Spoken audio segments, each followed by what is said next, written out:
પરીક્ષામાં પાસ થવા માટે કેટલાક વિદ્યાર્થીઓ યેનકેન પ્રકારની હરકતો કરતા રહેતા હોય છે. ત્યારે વીર નર્મદ દક્ષિણ ગુજરાત યુનિવર્સિટીની પરીક્ષામાં ચોરીનો વિચિત્ર કિસ્સો સામે આવ્યો. વિદ્યાર્થીઓની ચોરી કરવાની રીત જોઈને ખુદ પરીક્ષકો સ્તબ્ધ થઈ ગયા. વાત જાણે એમ બની કે વીર નર્મદ દક્ષિણ ગુજરાત યુનિવર્સિટીની મુખ્ય પરીક્ષા ચાલી રહી છે ત્યારે 3 વિદ્યાર્થીઓ વાદળી કલરની બોલપેન ફરતે પેન્સિલથી ખૂબ નાના અક્ષરમાં સંક્ષિપ્તમાં જવાબો લખીને આવ્યા હતા. આ વિદ્યાર્થીઓ જવાબ લખીને પોતાના હાથેથી બોલપેનનું લખાણ ભૂંસી નાખતા હતા. વિદ્યાર્થીઓની આ હરકત જોઈને સૌ કોઈ ચોંકી ગયા હતા.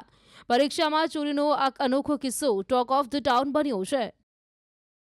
ઉનાળો આવતાની સાથે સ્કૂલ હોય કે શાળા તમામ જગ્યા પર વાર્ષિક પરીક્ષા ચાલતી હોય છે ત્યારે દક્ષિણ ગુજરાતની સૌથી મોટી ગણાતી વીર નર્મદ યુનિવર્સિટીમાં પરીક્ષા ચાલી રહી છે અને આ પરીક્ષામાં પાસ થવા વિદ્યાર્થીઓ કયા પ્રકારની ચોરી કરતા હોય છે તે સાંભળીને ભલભલા ચોંકી જશે. કારણ કે આ વર્ષે યુનિવર્સિટીમાં ચોરીનો મામલા દર વર્ષે આવે છે પણ આ વર્ષે અનોખો મામલો હોય છે. આપણી સાથે રજિસ્ટ્રાર રમેશદાન ગઢવી છે. આપણે સીધા વાત કરીએ, આ પરીક્ષા ચાલી રહી છે સાહેબ. દર વર્ષે વિદ્યાર્થીઓ ચોરી કરતા પકડાય છે પણ આ ફરી કંઈક નવી ટ્રીકથી પકડાયા છે. શું છે આખી ટ્રીક, કેવી રીતે વિદ્યાર્થીઓ કરતા હતા અને કેવી રીતે આપણને ખબર પડી? વીર નર્મદ દક્ષિણ ગુજરાત વિશ્વવિદ્યાલયની માર્ચ અને એપ્રિલની વાર્ષિક પરીક્ષાઓ ચાલતી હોય છે, જેને આપણે સામાન્યપણે માર્ચ એપ્રિલની પરીક્ષાથી ઓળખતા હોઈએ છીએ. આમ તો વિદ્યાર્થીઓ આ પ્રકારની કંઈ નાની મોટી ચોરીની હરકતો ધ્યાનમાં આવતી હોય છે, પરંતુ આ વખતે આપણી જે સ્કોડની ટીમ છે, અલગ અલગ પ્રકારની આપણી સ્કોડની ટીમ હોય છે. ફ્લાઇંગ સ્કોડ, મહિલા સ્કોડ અને રેગ્યુલર સ્કોડ. એમાં આપણી સ્કોડની ટીમ ચીખલી અને વલસાડ તરફની કોઈ કોલેજોમાં ચકાસણી અર્થે ગઈ હતી. અને આમ તો સ્કોડની ટીમમાં વિદ્વાન પ્રોફેસરો, શિક્ષકો હોય છે, અનુભવી લોકો હોય છે, એટલે ખૂબ સૂક્ષ્મ બારીકાઈથી નિરીક્ષણ કરતા હોય છે. આ નિરીક્ષણ દરમિયાન એક જગ્યા પર એવું માલુમ પડ્યું એક કોલેજના વિદ્યાર્થીઓમાં કે કોઈ પેન પર લખાણ લાવતા હતા. સૂક્ષ્મ લખાણ હતું અને લખ્યા બાદ પેન્સિલથી લખાણ હોવાના લીધે ભૂંસી નાખતા હતા, જેથી પુરાવો પણ નહીં રહે. આ પ્રકારની એક ગતિવિધિ આપણી સ્કોડની ટીમને નિરીક્ષણ દરમિયાન મળેલું છે. સ્કોડની ટીમે આ નિરીક્ષણ કર્યા બાદ ઘટનાને કેસ દાખલ કરીને સમગ્ર મામલો આપણી એમપેક સમિતિ હોય છે એ એમપેક સમિતિમાં વિચારાધીન છે. એમપેકે હાલમાં એની સામે એ વિદ્યાર્થીનું પરિણામ 0 માર્ક્સ ગણીને જાહેર કરવાનું અને 2,500 જેટલો દંડ કરવાની જોગવાઈથી કાર્યવાહી કરેલી છે.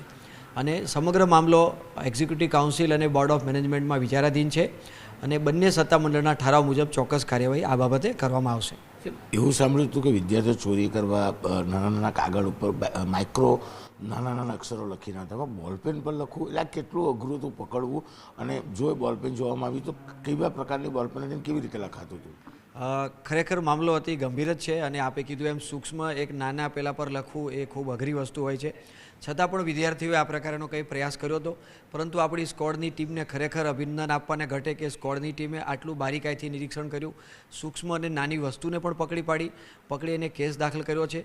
વિદ્યાર્થીઓની યુવાધન છે, આ પ્રકારેની કોઈ તરકટ ક્યારેક આવી કઈ યુક્તિ પ્રયોગથી કરતા હોય છે, પરંતુ આપણી સ્કોડની ટીમને ખરેખર અભિનંદન આપવાને ઘટે કે એમને પેન પર એકદમ ઝીણા નાના અક્ષરેથી પણ લખાણ લખેલું હતું, છતાં પણ એને પકડીને એની સામે કેસ દાખલ કરીને આગળની હાલની કાર્યવાહી આ બાબતમાં ચાલુ છે.